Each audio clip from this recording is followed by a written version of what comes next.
Major breaking news this hour. Vladimir Putin has Ukrainian government leaders say Eastern Ukraine in accordance with Oh my God. The title of the video is Why He's the Only Honest Man Left in News. I'm excited to see this because I agree in general with what I believe the premise of this video is going to be. Here we go. That's stressful. News. War in Ukraine. Every time the siren is here, I just tell her that it's fireworks because she's like 5 years old. This is Andrew Callaghan, and at 25 years old, he's seen more than most people have in their lifetime. I'm always very impressed with where he's willing to go. Isn't this a White Lives Matter rally? He also, at one point, lost all 1.7 million of his subscribers. Isn't that crazy? Talk about that? I don't give a f***. I've been talking about it. Today, we're going to tell you the story of how he got them back and how he's reinventing news on YouTube. So Andrew Callaghan is like a one-person news organization. He has a small team. Yeah, there's only a few people that do this. Basically, like for anybody who doesn't know, Andrew had a channel before Channel 5 called All Gas, No Brakes. And because he was in some weird, fucking channel deal with some big company, they basically took control of the channel away from him. So he had to completely use an entirely new channel. And it was a big drama thing like a year and a half ago. It was a contract. Yeah, it was a contract scam. He got machinima. Yeah, pretty much. Friends helping him, but all we see on his channel is basically him interviewing all types of people at some of America's craziest events. He's got a drink out of his shoe. Yeah. He's dressed in like this oversized suit, which gives him this funny Anchorman kind of feel. Yeah, because it's a little bit too big for him. One of the most interesting things about Andrew is he barely speaks in his videos. And I think that's I think that's the best part about it, because he lets the people tell the story themselves. Because a lot of times what happens in media is that they have the news anchors that are talking about something, and then they play a 10-second clip, and that's the narrative. The most interesting parts of watching Channel 5. We're used to being told the news. You can hear the voices in your head of the anchors on CNN, on Fox, because they're speaking all day, 24 hours long. That's how we are used to consuming the news. Yeah. He flips it on its head and just holds the mic and says, "What's on your mind? What's on your mind? What's on your mind tonight, bro? What's on your mind? What's on your mind right now?" Andrew's biggest X factor is silence. It's the best storytelling tool that he has that we don't see in news. I don't know why they say crazy shit. I don't say anything. I just stand there with the microphone. I'll be like, I'll look at the camera and they keep going and going. That was the guy that, man, that was from the Flat Earth Convention video, and he was the guy that said that he wanted to unlearn everything that he learned about conspiracy theories and go back to watching Britney Spears concerts. Yeah, it's well, that's what makes sense, right? And to an extent, you have to understand this, that, why? I mean, it's, Globetards, I know, it's just so fucking stupid. Don't we all? He had a good point. I mean, what I think it is that, you can create a narrative just by interviewing people, and I think that you have people like Mark Dice that does this, right? Where, he does a petition for, hey, here's a petition to make it to where, cats can vote.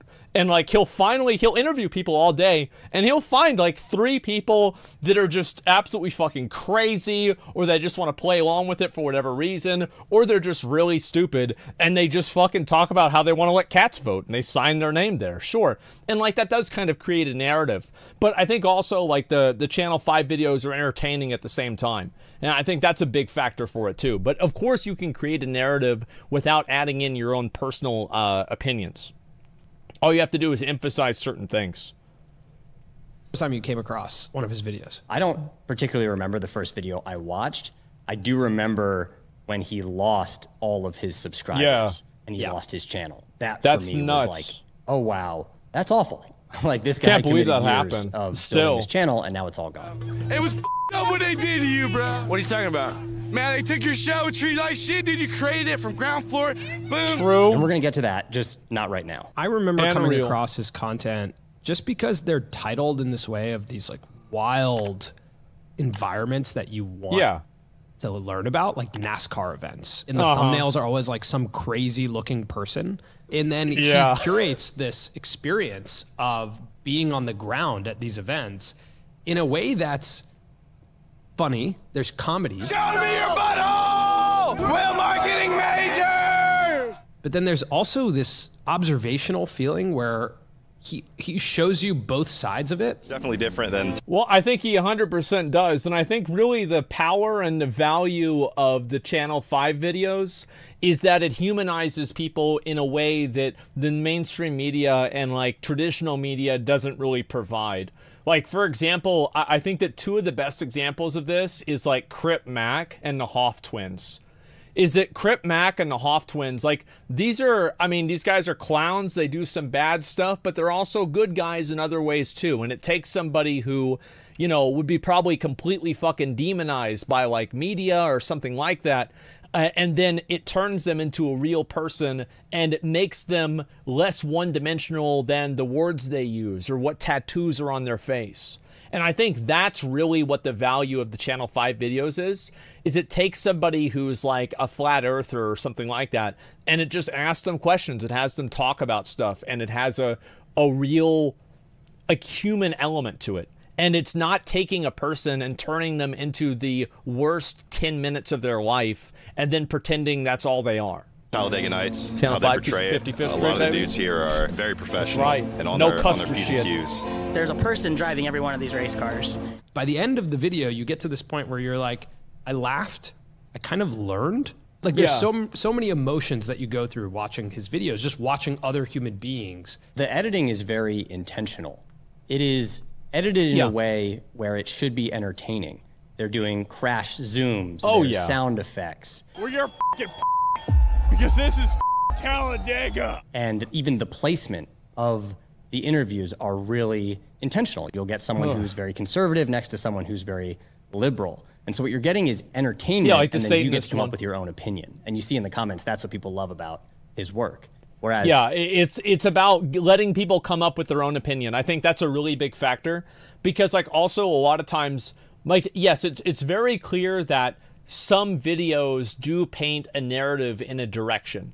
So, like, for example, it does paint the narrative, like, for the Ukraine video, it did not really paint any of the elements of Ukraine in a bad way. Like, for example, there's conversations about, like, Nazi relations to Ukraine and stuff like this. That was not really included. That had nothing really to do with it. But I think it's more about talking to real people. Because one thing I noticed is that, like, so whenever I was a kid, like, this is an example I can use, right? Is that, like, so I was, I heard about, like, you know, the American medical system, and I understood that, right? And then I met somebody on WoW, and I was like 15 or I was like 16 years old, maybe 17. And he was a guy that lived in Canada. Actually, it was Rob. Rob, he and I, who like ninja the guild banks together. Well, this was like 3 years ago before then, and we were like kids at that point. And I asked him, I'm like, so, you know, like I hear that like socialized medicine and like the way it works over there, like, do you have to wait a long time to get treated? Because he like broke his arm or broke his hand or some shit, right? And he's like, no, I just went in and they took care of my hand. I'm like, it was free? He's like, yeah, pretty much. And I was like, so that was it? There's no like weird thing and it was fine? He's like, yeah, it was fine. Because you hear something and there's a narrative that's painted, but who are the people saying this? Like, who are the people, like, do you trust the people saying this? So like, that's what I did is I would just ask them. I'd be like, so yeah, it's the same thing. Like I had people that like lived in like Qatar, for example. And I asked them like, so what is it like? Like how like what happens if like somebody does this or somebody does that? Like how do they really treat gay people there, right? And I actually asked the questions, and this is one of the best things on the internet that you can do, is you can ask, like, do they actually throw people off buildings? And you have like, you can just ask that. And like you ask that to somebody and there's no cameras on really or anything. You just do it. And like that is so fucking valuable. That is so good. I think that is the best thing that the internet does. One of the best things is that it gives people like from completely two entirely different cultures the ability to just communicate with each other. And there's no stakes to this. There's no, loss to be had. This is just an honest conversation with neither people having any real reason to lie. They're just talking to each other about their life. And that's it. And I think that people spend so much time talking about all the bad things about gaming, but nobody ever brings this up. It's such a disappointing thing. And it's just, yeah, it's crazy. The news right now is opinion as entertainment. Mm-hmm. And I think that's what people have been fed up with. I come for the news and all I'm getting is opinion. With Andrew, he's showing us real life. in a way that I can connect with. And a lot of news anchors are not doing that. They're treating it truly as like show business. The 24-hour news cycle. Well, they're treating it, they have an objective. Like, I think the best example of this is, do you remember whenever that Fox News guy, I forgot who it is, interviewed the moderator for the r/anti-work? And he's like constantly talking over him. He's constantly degrading him. He's constantly like pushing a narrative the whole way. And it's like, how much of a fucking asshole, Jesse Waters, yeah, exactly. How much of a fucking asshole do you have to be that you manage to make yourself look like a bigger clown than a 30-year-old balding dog walker Reddit mod? How do you turn that person into looking sympathetic because of how fucking obnoxious you are? And they managed to do it. It was awful. It was a 3-minute video, and I made a 50-minute react about it because I was so fucking annoyed. Since 9/11 is all about being like, gotta keep watching. It's like real. I don't know if it's since 9/11 or not. I think Andrew's 25, I'm 31. So like we grew up, and that's pretty much all we really knew. I wonder what it was like in the 80s or like the 90s. I'm not sure. Because I feel like it was probably like this for years, and we weren't aware of it. TV, it's like cliffhangers. Since LA riots. Now, there's a really big lesson for all creators in how Andrew is creating his content, and that is show, don't tell. Yeah, exactly. People don't want to be told something. They don't want to be like, oh, this is what it is. You have to listen to me. Like, this is the world, the way that you have to see it. Like, that's why I try to show graphs and shit. You know what I mean? I try to show like graphs and like actual evidence rather than just like, oh, believe me. Like I hate saying believe me. I absolutely hate saying that because it's like, why would somebody believe me?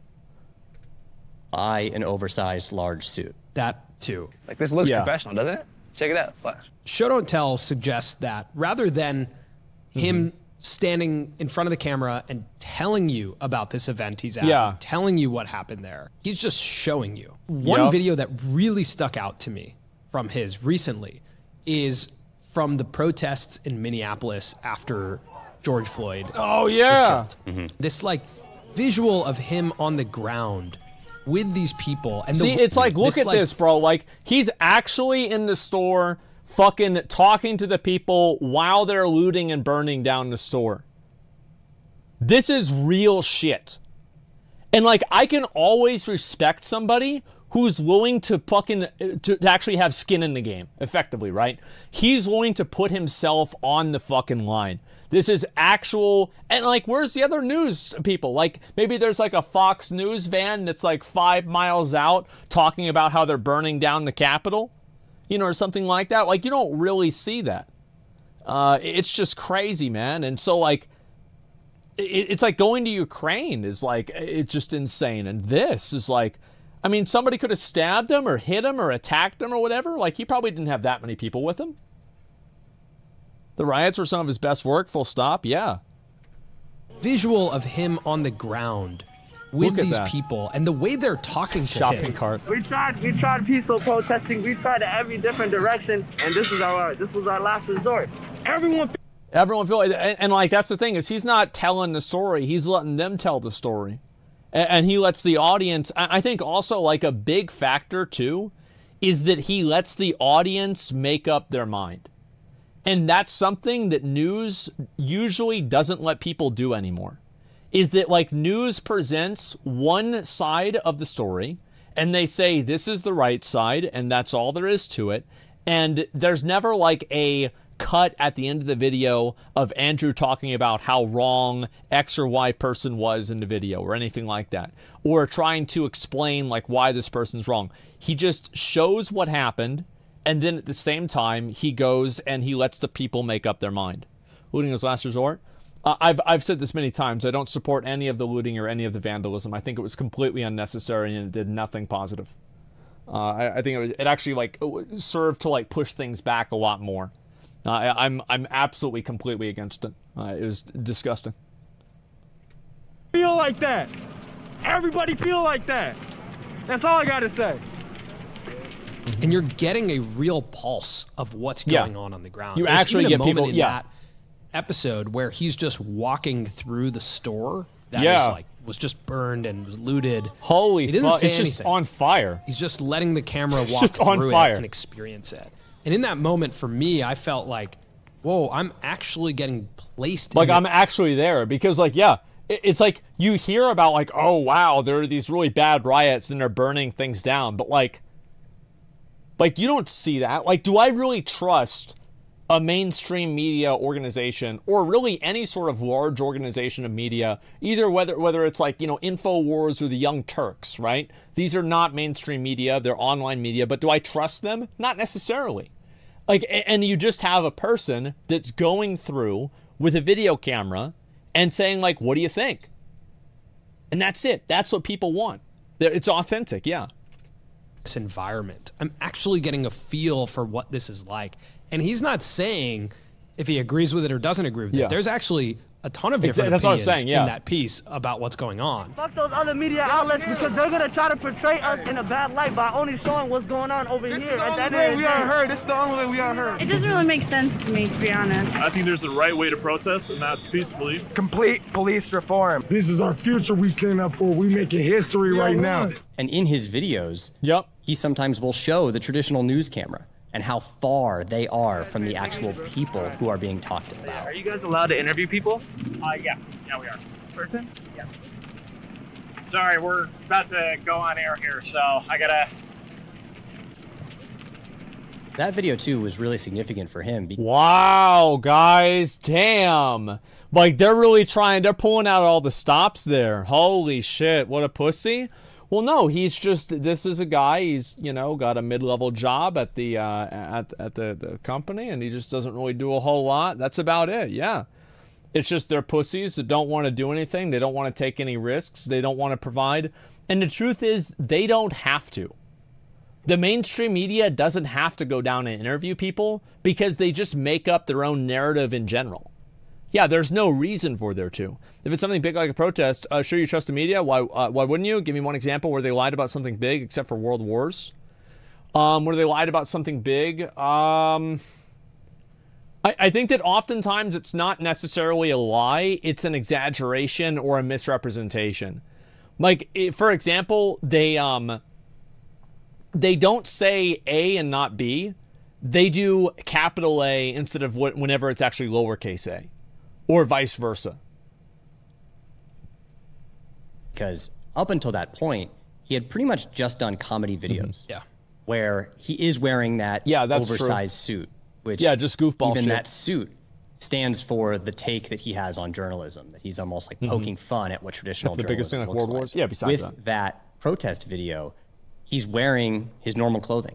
Yeah. If you ever see me with no suit on, with like a black sweatshirt like this, it means that I'm not there to make jokes. I want to be able to make actually comedic shit and then actually do real reporting at the same time. That is his attempt. That was his attempt to start a serious dialogue. And now he's at this point where he can do both. Well, I think that the best part about it was the fact that, like, the videos, even the ones that he did with the suit on, they were still newsworthy. Even though it's funny, it's still uplifting, and it still adds something to, like, what people know about a person like this, like the Hoff twins or something like that. And I think that's exemplified through his recent trip to Ukraine. Yeah. How are you doing today? I really want to go home, but I think it won't be safe for my daughter, so we will stay somewhere here and just wait. He brings out the human element. It really does feel like the modernization of journalism in a way that we want it. Well, I think that he's exactly right about this. And I think that this is one of the better things that, like, social media and, like, the internet provides people, is, like, now you don't have to rely on, you know, this massive media conglomerate to tell you what to think or how to feel or what's going on. You can just actually look and find the information for yourself. And I think that's why they're trying so hard to discredit independent media. That's why they're trying so hard to do this kind of stuff, because they are losing their stranglehold on the control of the American mind. And, like, just the mind of the people in general. Because they don't have to listen to them anymore. Let us observe. Let us observe other people. And then let us formulate our own opinions. One of my favorite things about the Ukraine trip was that Was it he Chandler? I'll link sourced it after some this. of the help that he needed. It's the first video I've via ever watched his from them. community. So if you're a fan of his, you're starting to be a part of the team. It is like community-made content. And that's quite risky. I hope nothing bad happens. I know Ice Poseidon had situations with that turned out to be pretty weird. And so I think on YouTube it's a lot different. The reason why it's different on YouTube is because there's a much higher value of doing something like that on a live stream because they can't edit it out. I'm sure Andrew has probably had clowns that come up to him and try to, like, you know, do weird stuff, and they see his posts that he makes, etc. But I think that probably doesn't go anywhere, and you don't have as many of them because you never see them in the video. That's the best thing about YouTube videos is, like, you don't have, like, you can just cut out the bad part. Like the person where somebody stream snipes you or something like that, well, you just cut that part out. It's not there anymore. Yeah, they just got cut out. They got worse for Ice on YouTube. I don't mean YouTube versus Twitch. I mean live stream versus produced video. Because on a produced video, you can edit out those people. And so the reward that those people have, which is getting on camera and being stupid, doesn't exist. So they have less reason to do it. That's been integral to his story since the beginning. Mm-hmm. The sponsor of today's episode is Mighty Networks. With Mighty Networks, you can build your own website and app for your community, and you can mix and match all of their offerings to build exactly what's right for you.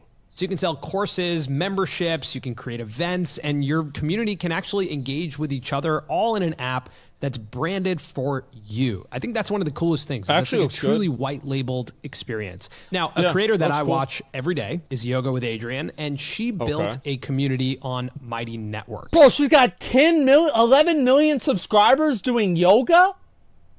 Holy shit, what am I doing with my life? Bro, fuck this video game shit. We're done. We out. Oh my God, this is yoga. We gotta do yoga streams, guys. This is nuts. Now, this community has over 211,000 members, and she's building a sustainable business with her Find What Feels Good app. In a true community, members are speaking with each other. And for Yoga with Adrian on her app, 99% of the content is generated by the community. This is truly the future of the creator economy, taking your community from environments like YouTube and Instagram and converting them into an environment that you own, allowing them to engage with each other and building a sustainable business for yourself. The fact that you as a creator on Mighty Networks can have an app on someone's home screen is incredible, because that is so difficult to do. And it's very premium real estate to open up your phone and just go straight to your favorite creator's community. There. And building an app on Mighty Networks is substantially easier than trying to build an app from scratch. So click the link in our description to sign up and check out Mighty Networks. If you've been thinking about starting a community, you should definitely look into Mighty Networks. They're leading the charge for the future of the creator economy. Now, I unironically think that's a great idea. Like, that actually seems really good. That you can make an app and then have people download that specific app. Yeah, it's unironically a really good idea.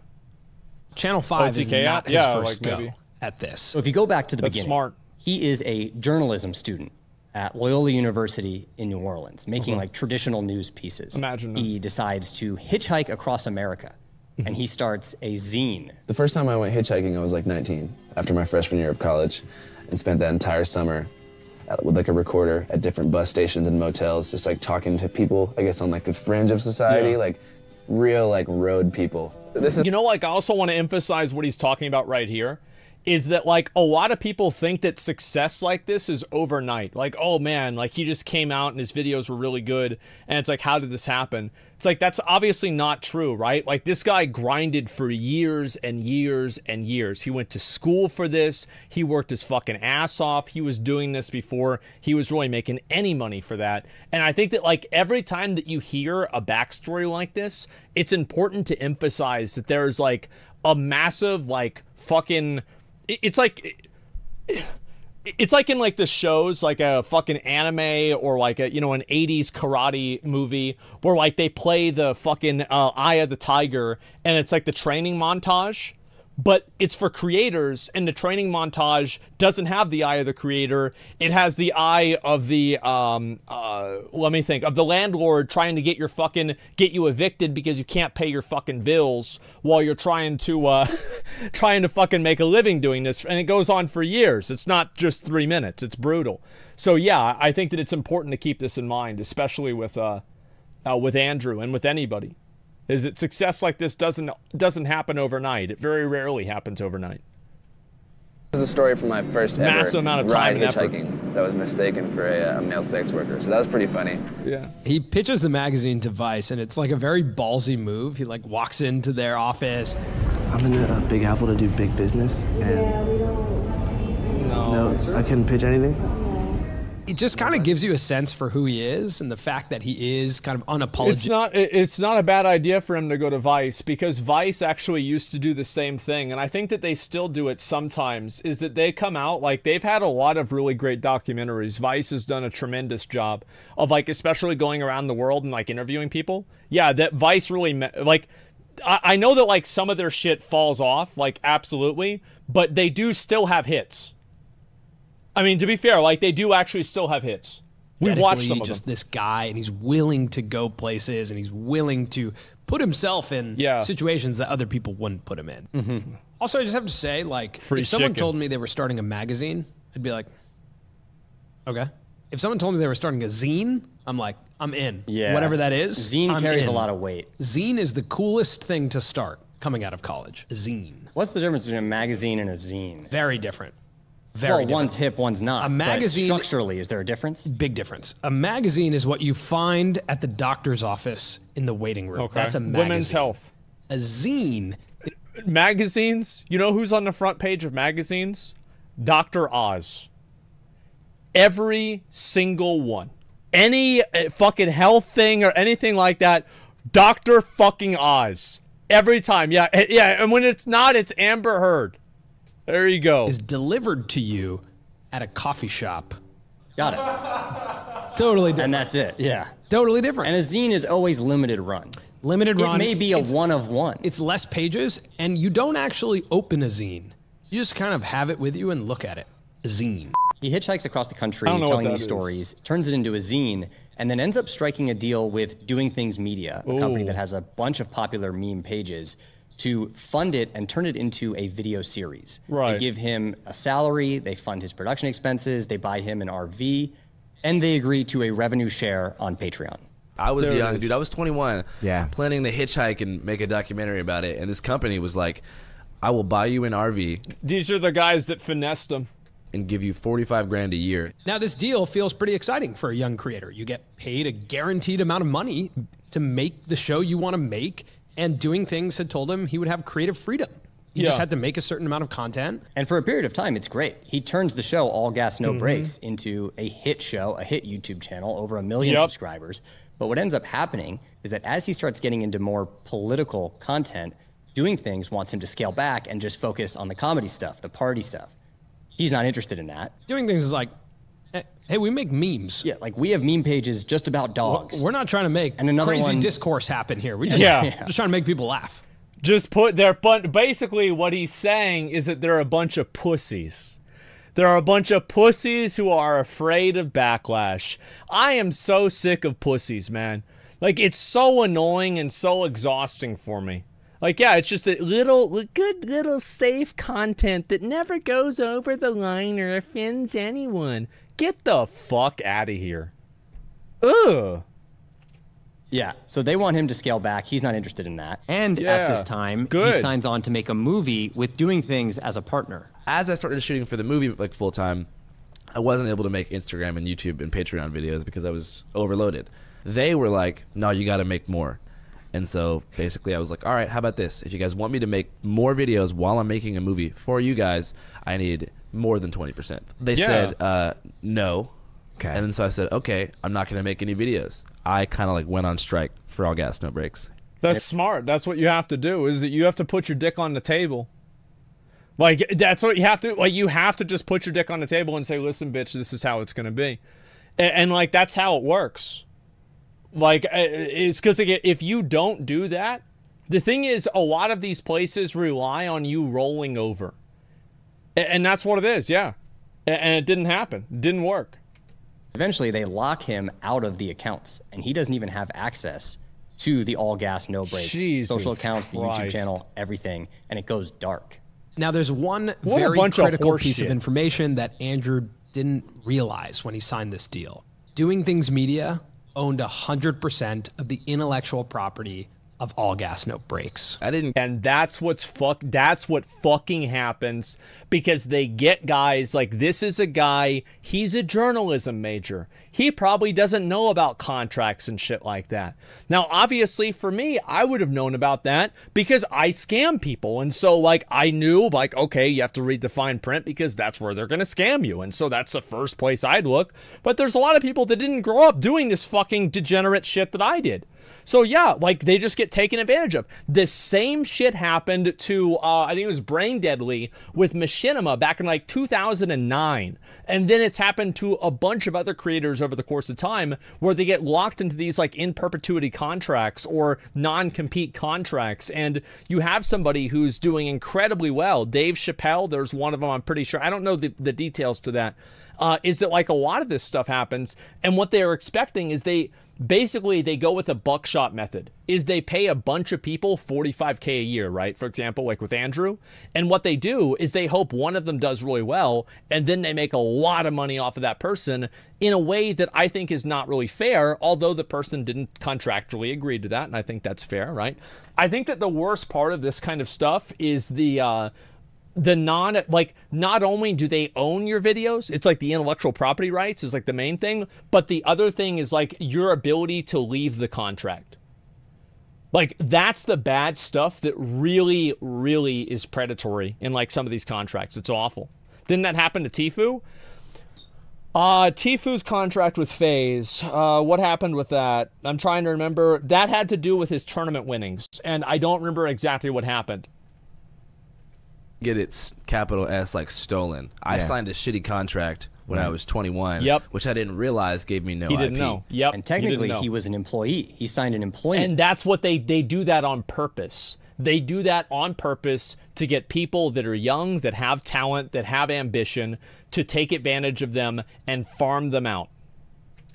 Contract. For all creators, this is a very important thing to recognize. When you get employed by a company like this, you typically sign a work for hire agreement. That means anything you make, any idea you have, is property of your employer. Not too dissimilar to if you're an engineer at a software company like YouTube and you make a feature. It's automatically owned by YouTube. There are some exceptions to this, but this is generally what the case is. For YouTube, you don't own that feature. That's property of YouTube. And that's I've heard that actually only applies if you do that inside of the exact scope that your business is in, and also if you do it on company time and with company resources. I'm not sure exactly if it's just a all-encompassing thing or not, but that's my understanding of it. Yeah, it's during build hours, yeah. Really confusing to creators and to our, I think our industry as a whole, because we're dealing in these intangible goods, which are ideas. Yeah.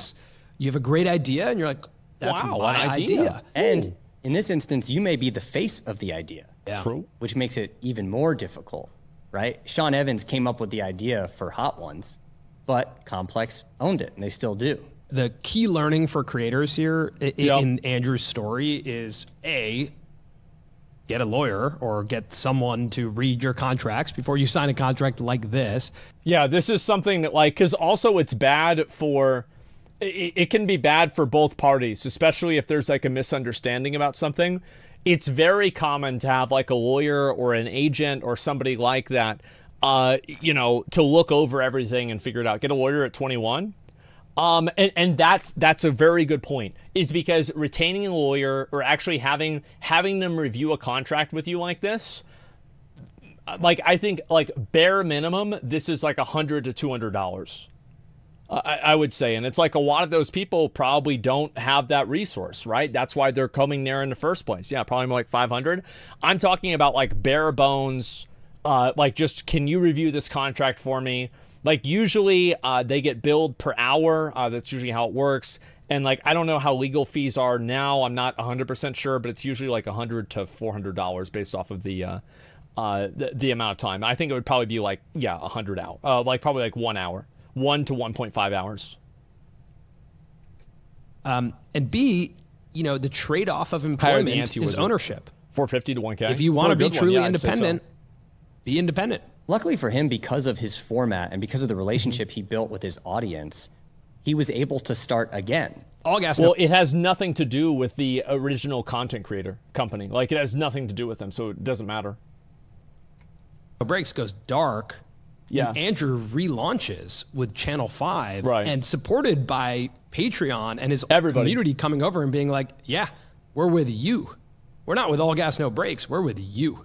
Yeah. Those people, dude, you still out here doing it? That's what they try to do, is they try to have people make an IP and then take the IP away from them and then try to hold on to the IP and own that independent of the person. Because that's just what's most beneficial for them financially. Try to hijack them, yeah. Channel 5, fool! And the fact that he built back to almost the same amount of subscribers within a year is truly one of the most incredible things that's happened in media on YouTube. I mean, it's content is king. That's why. If you give the good content, you will have people that watch your videos. It's actually not that complicated. Everybody thinks like, oh, you have to do this, you have to do that, you have to go and do this, you have to interact with these people, you have to like network with all these people. Nope. Good content, you're done, that's it. Make good content and you're going to be fine. Now, obviously, sometimes good content is not as financially lucrative as doing other types of content. Absolutely. However, like, for example, I think streaming in general makes more money than YouTube does, unless you're at like a really, really, really high echelon of streaming. Or sorry, YouTube. Unheard of. Yeah, you take the L, but at the same time, that arrangement led me to this current situation. So I guess read your contracts, but also, like, I'm not that pissed at the company. I mean, what do you expect a meme company to do? Yeah. They literally make a living off of taking people's memes and somehow trademarking them. And there's a lot of learning lessons. Yeah, and that's what it is, right? It's like a lot of these companies, they are, like, they provide, it's not that they don't provide value, it's that their business model is to eventually have you provide more value than they do and have that become disproportionately more the case and then make money off of you. Like, in my opinion, I like doing sales. I like doing everything off of a percentage. Like, whether it's paying people or anything, because if you pay people off of a percentage, you get the best people.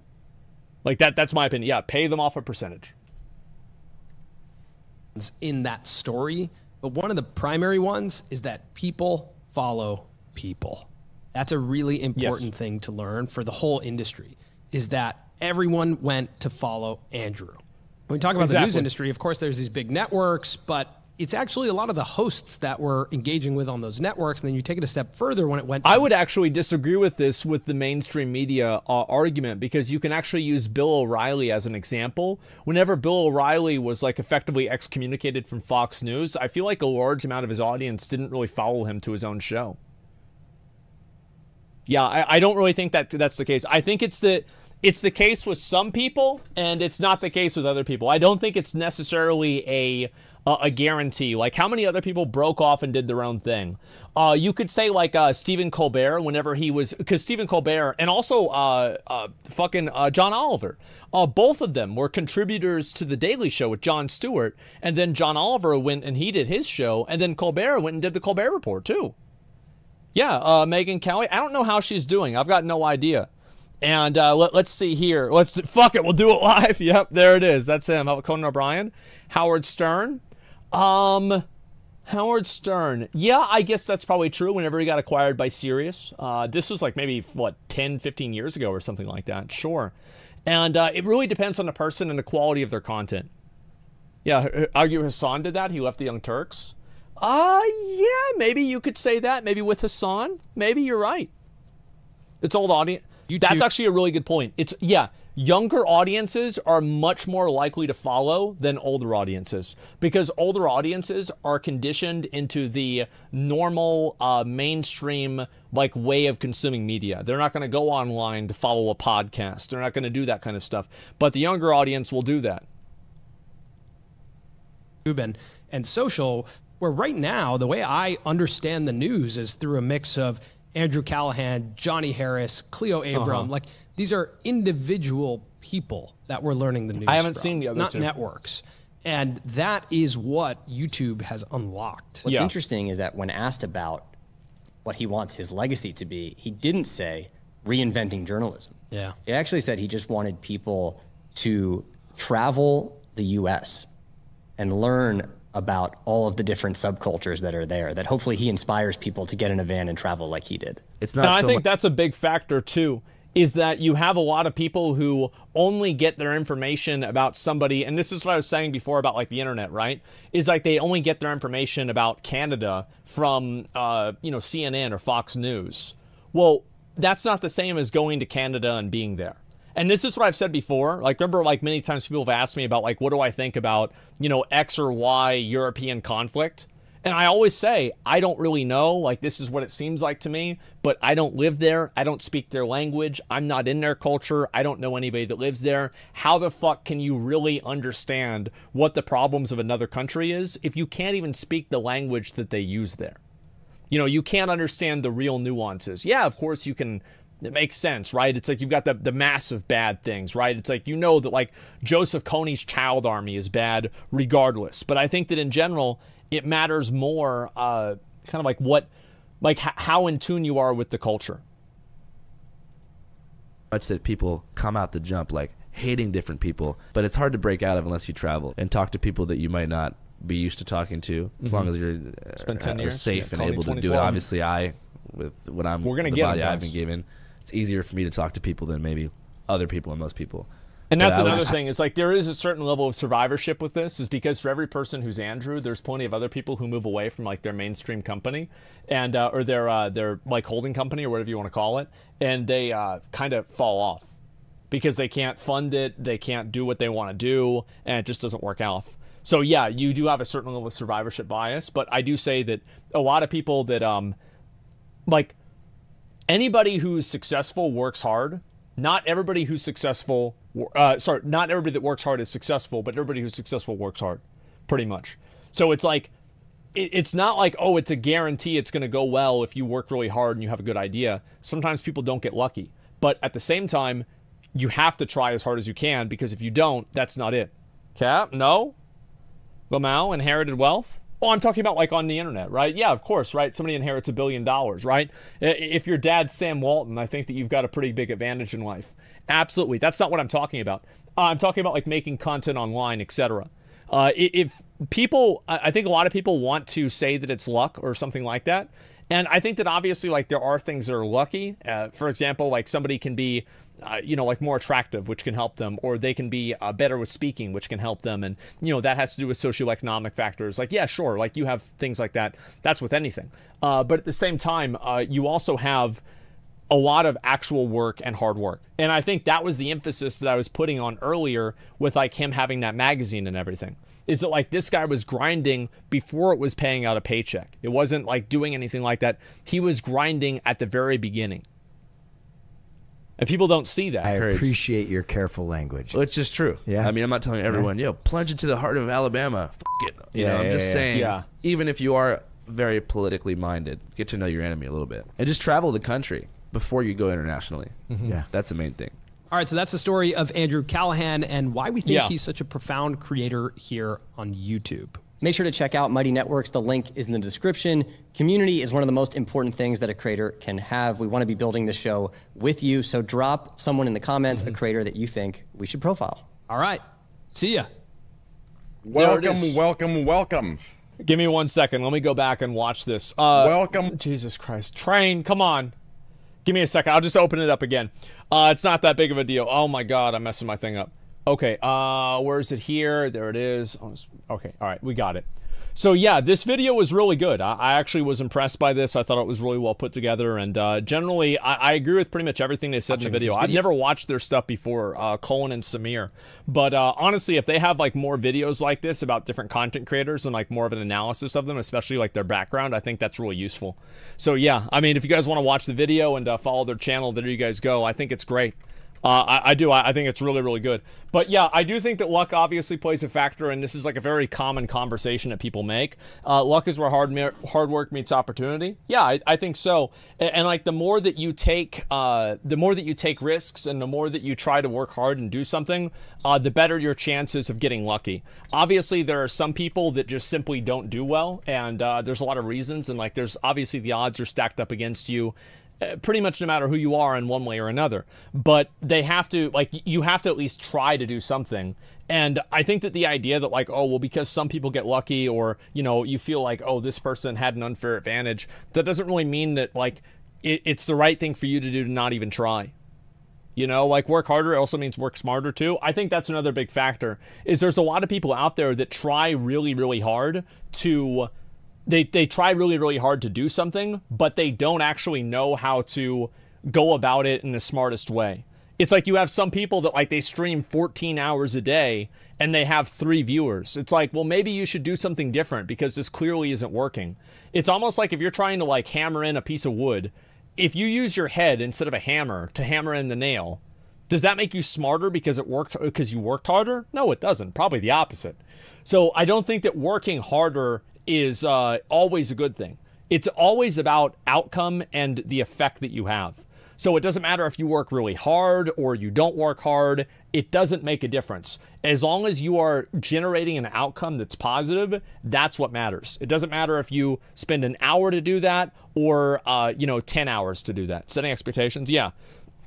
Make sure you're ready for opportunity to get lucky. Is McConnell around? Where the fuck is McConnell? Yo, are we going to do this thing or are we going to watch another video? Here, where the hell's McConnell? I'm going to message him right now. I'll talk a little bit more about this in a second. Where the fuck is Mario Judah? Who the fuck is Mario Judah? Ooh, you don't want to say that, big guy. What am I missing out on?